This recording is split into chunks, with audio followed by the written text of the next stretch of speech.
Hello प्रिय विद्यार्थियों, आपका चैनल पर स्वागत है। आज हम कक्षा 12 का अर्धवार्षिक परीक्षा का जो राजनीति विज्ञान पॉलिटिकल साइंस का जो एग्जाम हुआ था उसका हल देखेंगे। बड़े शानदार प्रश्न आए हुए थे। देखिए भी पहला प्रश्न आया हुआ था, आसियान की स्थापना की गई। आसियान एक संघ है, उसकी स्थापना कब की गई भी? इसमें आपका द ऑप्शन राइट था 1967 में। तारीख इसकी 8 अगस्त थी, थाईलैंड के बैंकॉक में की गई थी। दोनों प्रश्न आया था, शिमला समझौता कब हस्ताक्षरित किए गए थे? इसमें आएगा 2 जुलाई 1972 में। बी ऑप्शन राइट था आपका। संयुक्त राष्ट्र दिवस प्रतिवर्ष कब मनाया जाता है? ये 24 अक्टूबर को सेलिब्रेट किया जाता है। द ऑप्शन राइट था इसमें। और 1971 के चुनाव में कांग्रेस ने कौन सा नारा दिया था? गरीबी हटाओ का नारा दिया गया था इंदिरा गांधी द्वारा। अगर आप चैनल पर नए, चैनल को जरूर सब्सक्राइब कीजिए। हमारे चैनल पर सभी पेपर आर्ट्स के उपलब्ध हैं, हल उपलब्ध है उनका। स्वतंत्र भारत में पहला आम चुनाव कब हुए थे? 1951-52 में हुए थे। तो यहाँ पर सही ऑप्शन ही आपका क्या होगी? राइट बैठता है। और 6 नंबर प्रश्न था, गुट निरपेक्ष आंदोलन के प्रणेता हैं Pandit Jawaharlal Nehru, Marshal Tito, Abdel Nasser. The option इसमें राइट होगा आपका। क्वेश्चन नंबर 7 देखिए भी, निम्नलिखित की सही जोड़ियां मिलाइए। आपको मिलान करने वाला प्रश्न था, ये थोड़ा त्रुटि सहित प्रश्न है क्योंकि इसमें एबैसिड नहीं दिए हुए हैं, विकल्प नहीं है। तो 1950 से 64 के दौरान भारत की विदेश नीति का लक्ष्य क्या था भी? इसमें 2 नंबर ऑप्शन आपका मिलान करना सही था, क्षेत्रीय अखंडता और संप्रभुता की रक्षा। पंचशील क्या था भी? पंचशील एक समझौता था, यहाँ पर शांतिपूर्ण सह अस्तित्व का। और बांडुंग सम्मेलन क्या था भी? ये अच्छा प्रश्न था। बांडुंग सम्मेलन है वो इसकी रणनीति गुट निरपेक्ष आंदोलन में हुई थी। दलाई लामा कौन है भी? दलाई लामा तिब्बत के एक धार्मिक नेता जो सीमा पार करके भारत आए थे। क्वेश्चन नंबर 8 देखो भी, विश्व व्यापार संगठन निम्नलिखित में से किस संगठन का उत्तराधिकारी है? तो WHO,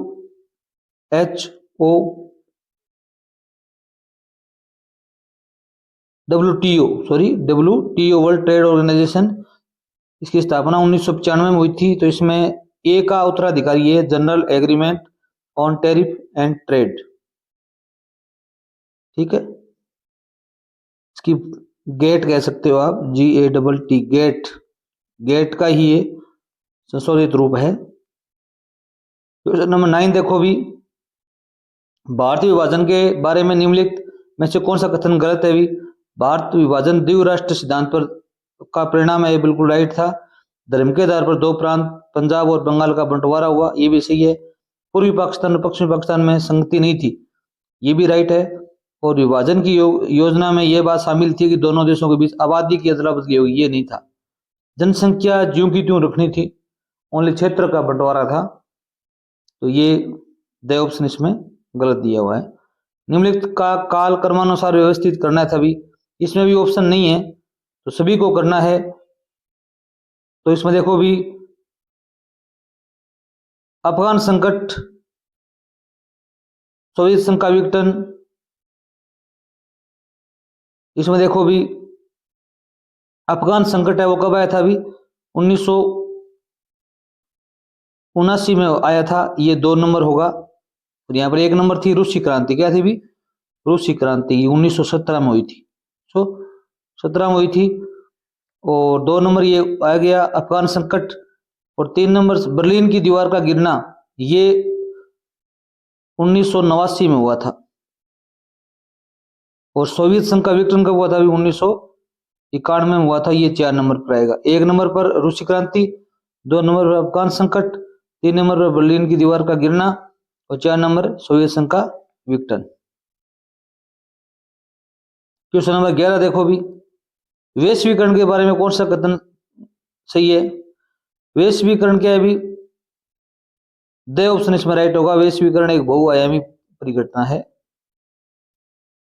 और 12 नंबर प्रश्न है, एशियन वे या आसियान शैली क्या है? ये क्या है भी? इसमें बी ऑप्शन राइट होगा। आसियान सदस्यों की अनौपचारिक और सहयोगपूर्ण कामकाज की शैली को कहा जाता है। आगे देखिए भी 2 प्रश्न आया था, नंबर आया था रिक्तस्थान की पूर्ति करने वाला प्रश्न था। क्वेश्चन नंबर 13 था कि का गिरना शीत युद्ध के अंत का प्रतीक था। इसमें बताओ, बर्लिन की दीवार का गिरना, बर्लिन की दीवार का गिरना 9 नवंबर 1989 में शीत युद्ध के अंत का प्रतीक था। संयुक्त राष्ट्र संघ का उद्देश्य क्या है भी? अंतर्राष्ट्रीय शांति और सुरक्षा बनाए रखना और मानवाधिकार का हनन नहीं होने देना, उनकी रक्षा करना इनका लक्ष्य है। 15 नंबर प्रश्न देखो भी, 1960 में विश्व बैंक की मदद से भारत और पाक में किस संधि पर हस्ताक्षर हुए थे भी? सिंधु जल समझौते पर हुए थे भी 1960 में सिंधु जल समझौते पर हस्ताक्षर हुए थे। भारत ने शुरुआती दौर में विकास की नियोजित अर्थव्यवस्था और केंद्रीकृत नियोजन नीति अपनाई थी। इसमें आएगा नियोजित अर्थव्यवस्था और केंद्रीकृत नियोजन की नीति। जर्मनी या बर्लिन का एकीकरण कब हुआ था भी? 3 अक्टूबर 1990 को हुआ था। और भारत में नई आर्थिक नीति के लीडर किसे कहा जाता है भी? पीएम नरसिम्हा राव को कहा जाता है। और जो इसके जनक हैं वो डॉक्टर मनमोहन सिंह को कहा जाता है, या वास्तुकार कह सकते हो आप उनको। 3 नंबर प्रश्न आया हुआ था अति लघुरात्मक प्रश्न। WHO का पूरा नाम तो वर्ल्ड हेल्थ ऑर्गेनाइजेशन, हिंदी में कह सकते हो विश्व स्वास्थ्य संगठन। क्वेश्चन नंबर 20 था पृथ्वी सम्मेलन कब किया गया भी? 3 से 14 जून 1992 तक किया गया। ब्राजील का रियो डी जेनेरियो जगह है वहां पर, शहर में। और ताशकंद समझौता कब और किसके मध्य हुआ था? ये 10 जनवरी 1966 में हुआ था। भारत के प्रधानमंत्री थे लाल बहादुर शास्त्री और पाकिस्तान के प्रधानमंत्री थे अयूब खान के मध्य सोवियत संघ रूस के अंदर हुआ था।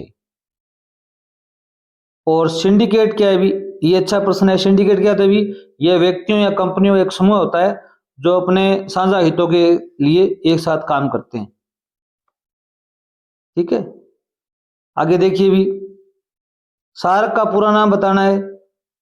सार्क का पूरा नाम क्या है भी? दक्षिण एशियाई क्षेत्रीय सहयोग संगठन। दक्षिण एशियाई क्षेत्रीय सहयोग संगठन। राज्य पुनर्गठन अधिनियम कब लागू किया गया अभी? ये 1 नवंबर 1956 में लागू किया गया। इसमें भाषाई आधार पर राज्यों का गठन किया गया था। और आसियान का पूरा नाम लिखिए और आसियान की स्थापना का उद्देश्य लिखना है। आसियान का पूरा नाम है दक्षिण पूर्व एशियाई राष्ट्रों का संघ। उद्देश्य है आर्थिक विकास, सामाजिक प्रगति, सांस्कृतिक और क्षेत्रीय शांति व स्थिरता। सांस्कृतिक विकास भी करना है, क्षेत्रीय विकास भी करना है और शांति स्थिरता भी बनाए रखना है। 26 नंबर प्रश्न देखो भी, 1977 के लोकसभा चुनाव में किस पार्टी ने सत्ता प्राप्त की थी? जनता पार्टी ने। और प्रथम गैर कांग्रेसी सरकार बनी थी ये, और मोरारजी देसाई प्रधानमंत्री नियुक्त किए गए थे। सोवियत प्रणाली क्या है भी? सोवियत संघ में लागू एक साम्यवादी केंद्रीकृत राजनीतिक और आर्थिक व्यवस्था थी जो मार्क्सवादी और लेनिनवादी विचारधारा पर आधारित थी। ग्रैंड अलायंस क्या है भी? विभिन्न समूह या पार्टियों का एक बड़ा गठबंधन है। ये विभिन्न समूह या पार्टियों का एक बड़ा गठबंधन। 29 नंबर प्रश्न देखिए भी, संयुक्त राष्ट्र संघ के स्थायी सदस्यों के नाम बताने भी। इसमें 5 देश हैं वो स्थायी सदस्य हैं, चीन, फ्रांस, रूस, संयुक्त राज्य अमेरिका, यूएसए, यूनाइटेड किंगडम। इसके अंदर ग्रेट ब्रिटेन और उत्तरी आयरलैंड आते हैं। ठीक, भारत पाक के मध्य विवाद का मुख्य मुद्दा क्या है भी? इसमें कई मुद्दे हैं, वैसे प्रमुख मुद्दा है कश्मीर मुद्दा। सिंधु जल संधि भी है, सरक्रीक भी है। और 31 नंबर था आतंकवाद क्या है, टेररिज्म क्या था भी? राजनीतिक, धार्मिक और वैचारिक लक्ष्यों को हासिल करने के लिए सरकार व नागरिकों या किसी खास समूह को डराने, धमकाने या मजबूर करने के लिए हिंसा और हिंसा की धमकियों का गैरकानूनी इस्तेमाल है। और 32 नंबर प्रश्न देखिए भी, क्या दिया गया है भी? क्षेत्रवाद उदय के कोई 2 कारण बताओ। क्षेत्रवाद क्यों हो रहा है अभी? तो आप बताएंगे एक तो आर्थिक असमानता के कारण क्षेत्रवाद बढ़ रहा है, दूसरा बताओगे सांस्कृतिक व भाषाई भिन्नता के कारण भी क्षेत्रवाद बढ़ रहा है। सोवियत संघ के विघटन के प्रमुख कारण क्या थे? सोवियत संघ का विघटन क्यों हुआ अभी? इसमें बताओगे 1 नंबर बताओगे आर्थिक संकट, 2 नंबर है राजनीतिक अस्थिरता, 3 नंबर है मिखाइल गार्बोचेव की सुधार नीतियां, गणराज्यों में राष्ट्रवाद व स्वतंत्रता की बढ़ती भावनाएं। और हरित क्रांति क्या है भी? 1967-68 में खाद्य फसलों के उत्पादन में बढ़ोतरी, एक प्रकार से इसमें रासायनिक खादों का प्रयोग किया गया, उन्नत किस्म के बीज उपयोग में लाए गए। हरित क्रांति के 2 सकारात्मक और नकारात्मक परिणामों को लिखना था। सकारात्मक परिणाम तो क्या हुए भी, खाद्य सुरक्षा में वृद्धि हो गई, किसानों की आय में बढ़ोतरी हो गई। और नकारात्मक परिणाम क्या हुए भी, सामाजिक असमानता का बढ़ना। और 2 नंबर है पर्यावरण प्रदूषण और जल संसाधनों का ह्रास या उन पर दबाव बढ़ गया। आगे जो प्रश्न दिए गए हैं, परंपरागत और अपरंपरागत सुरक्षा में क्या अंतर है, तो इसके हल हम अलग पीडीएफ में करते हैं। देखो भी इसमें देखो भी, परंपरागत सुरक्षा राज्य की बाहरी सैन्य खतरों जैसे युद्ध, आक्रमण और उसकी सीमाओं की रक्षा पर केंद्रित है। अपरंपरागत सुरक्षा में मानवीय अस्तित्व को खतरा पहुंचाने और गैर सैन्य मुद्दे जैसे महामारी, जलवायु परिवर्तन, गरीबी, आतंकवाद के सामाजिक राजनीतिक पहलू शामिल होते हैं जो व्यक्ति और समुदाय को प्रभावित करते हैं। गठबंधनों का निर्माण और रखरखाव परंपरागत सुरक्षा की श्रेणी में आता है। किस श्रेणी में आता है, किस कोटि में आता है भी, परंपरागत, क्योंकि यह सैन्य शक्ति व रणनीतिक सहयोग से जुड़ा है, जैसे कि नाटो जैसे गठबंधन दिखाते हैं। क्वेश्चन नंबर 36 आया हुआ था, रियो सम्मेलन के बारे में आपको क्या परिणाम हुए इसके भी बताना है आपको। रियो सम्मेलन, पृथ्वी शिखर सम्मेलन 1992 के मुख्य परिणाम थे सतत विकास की अवधारणा को वैश्विक एजेंडे में लाना, एजेंडा 21 नामक कार्य योजना का निर्माण, जलवायु परिवर्तन और जैव विविधता पर अंतर्राष्ट्रीय संधियों की नींव रखना और अलग अलग लेकिन समान जिम्मेदारियां के सिद्धांत को स्थापित करना, जिससे पर्यावरण संरक्षण एक वैश्विक सामूहिक जिम्मेदारी बन गया।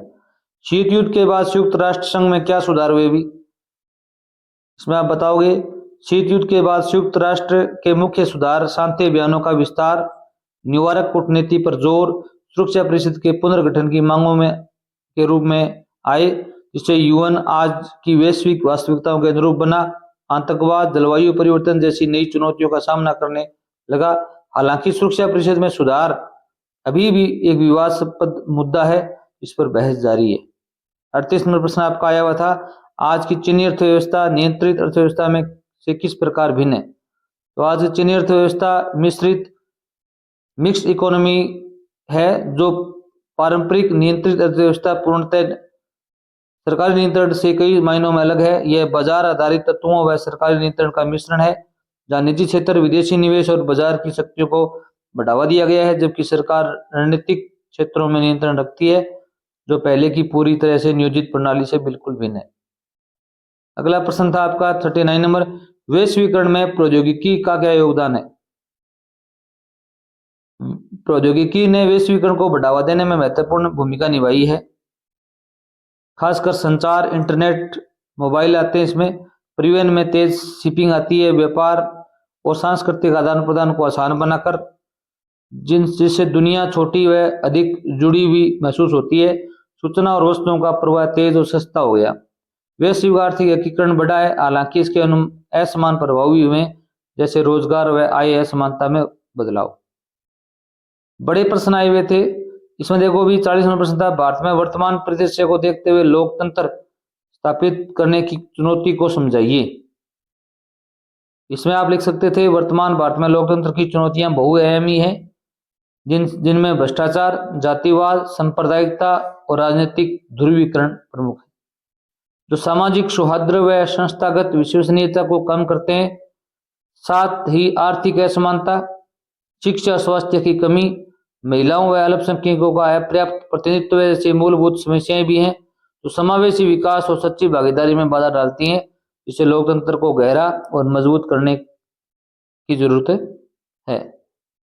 अगर देखो भी 41 नंबर क्या दिया गया, अभी सुरक्षा परिषद में भारत की स्थायी सीट के पक्ष में कोई तर्क देने आए आपको कि भारत को सुरक्षा परिषद के स्थायी सदस्यों में गिना जाए। 5 हैं।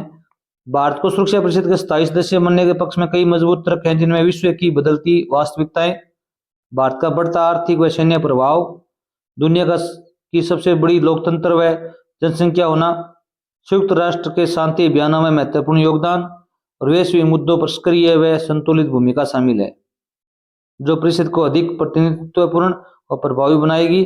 जैसा कि रूस और कई अन्य देश समर्थन करते हैं, हालांकि कुछ देश विस्तार का विरोध भी करते हैं। यूरोपीय संघ का सत्ता के वैकल्पिक केंद्र के रूप में क्या भूमिका है। अब बताएंगे यूरोपीय संघ है एक वैकल्पिक शक्ति केंद्र के रूप में आर्थिक रूप से विश्व व्यापार और यूरो मुद्रा के साथ बड़ी शक्ति है। राजनीतिक रूप से संयुक्त राष्ट्र सुरक्षा परिषद में प्रभाव रखता है और कूटनीतिक रूप में मानवाधिकार व पर्यावरण जैसे मुद्दों पर चीन जैसे देशों से बातचीत करता है। यह अमेरिका के प्रभुत्व को संतुलित करता है, शांति और आर्थिक स्थिरता को बढ़ावा देता है और यूरोपीय देशों को एकजुट करता है। अगला प्रश्न आया था संयुक्त राष्ट्र में सुधार का अर्थ है सुरक्षा परिषद का पुनर्गठन। कथन का सत्यापन करना है आपको। यह कथन काफी हद तक सत्य है क्योंकि संयुक्त राष्ट्र में सुधार के अधिकांश मांगे और चर्चाएं सुरक्षा परिषद के पुनर्गठन, विशेषकर स्थायी सदस्यों की संख्या, वीटो शक्ति और प्रतिनिधित्व के मुद्दों के इर्द गिर्द घूमती हैं। 1945 के बाद से वैश्विक शक्ति संतुलन में आए बदलावों को दर्शाने में विफल है। भारत, ब्राजील, जर्मनी, जापान जैसे देश अधिक प्रतिनिधित्व चाहते हैं जिससे यूएनएससी अधिक लोकतांत्रिक व प्रभावी बन सके। निम्नात्मक प्रश्न क्या है अभी 44 नंबर प्रश्न आया हुआ था कि शीत युद्ध से क्या अभिप्राय है। इस दौरान भारत व सोवियत संघ के संबंधों का वर्णन कीजिए।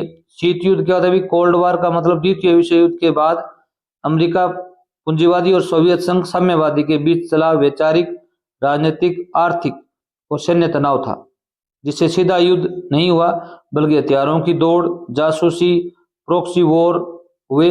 इस दौरान भारत और सोवियत संघ के संबंध बेहद मजबूत और रणनीतिक रहे, जिससे सोवियत संघ ने भारत को सैन्य, आर्थिक और राजनयिक मदद दी और जबकि भारत 1971 में युद्ध में वीटो दी थी इन्होंने। भारत ने गुटनिरपेक्षता अपनाते हुए दोनों महाशक्तियों से दूरी बनाए रखी, इससे दोनों के बीच विश्वास और सहयोग का रिश्ता बना रहा। इसके अथवा में प्रश्न आया था सोवियत संघ के विघटन के प्रमुख कारण बताने कि सोवियत संघ में विघटन क्यों हुआ। अभी इसमें बता सकते हो आप सोवियत संघ के विघटन के प्रमुख कारण थे राजनीतिक अस्थिरता, आर्थिक संकट, राष्ट्रवादी भावनाओं का उभार, मिखाइल गोर्बाचेव की सुधार नीतियां के कारण व्यवस्था कमजोरी का उजागर होना था, जिससे अंततः कम्युनिस्ट पार्टी की पकड़ ढीली पड़ गई। गणराज्यों ने स्वतंत्रता की मांग की। 1991 में संघ का अंत हो गया। 45 नंबर प्रश्न था वैश्वीकरण का क्या अर्थ है। वैश्वीकरण के भारत में सकारात्मक व नकारात्मक प्रभाव बताने। वैश्वीकरण ग्लोबलाइजेशन का अर्थ है दुनिया के देशों के बीच वस्तुओं, सेवाओं, पूंजी, प्रौद्योगिकी, विचारों का तेजी से एकीकरण और जुड़ाव, जिससे एक दूसरे पर निर्भरता बढ़ती है। और सकारात्मक प्रभावों में आर्थिक विकास, रोजगार सृजन, बेहतर गुणवत्ता, सस्ते उत्पाद, सांस्कृतिक आदान प्रदान शामिल है। जबकि नकारात्मक प्रभाव क्या थे? स्थानीय उद्योगों को खतरा हो गया, आय असमानता हो गई, सांस्कृतिक क्षरण हो गया और पर्यावरणीय चुनौतियां हुई। बड़ा अच्छा प्रश्न है, वार्षिक एग्जाम में भी आपको देखने को मिल सकता है। वैश्वीकरण का अर्थ बताते हुए इसके कारण बताने थे आपको। वैश्वीकरण का अर्थ क्या है? दुनिया के देशों, लोगों के बीच आर्थिक, सामाजिक, सांस्कृतिक और राजनीतिक स्तर पर बढ़ती हुई परस्पर निर्भरता और जुड़ाव की प्रक्रिया, जिसमें वस्तुओं, सेवाओं, सूचनाओं, पूंजी की सीमाओं के पार आवागमन तेज होता है, जिससे प्रमुख कारण तकनीकी प्रगति, विशेषकर संचार और परिवहन में, व्यापार बाधाओं में कमी, बहुराष्ट्रीय कंपनियों का विस्तार और उपभोक्ता मांग है, जो विश्व को एक वैश्विक गांव में बदल रहे हैं। धन्यवाद।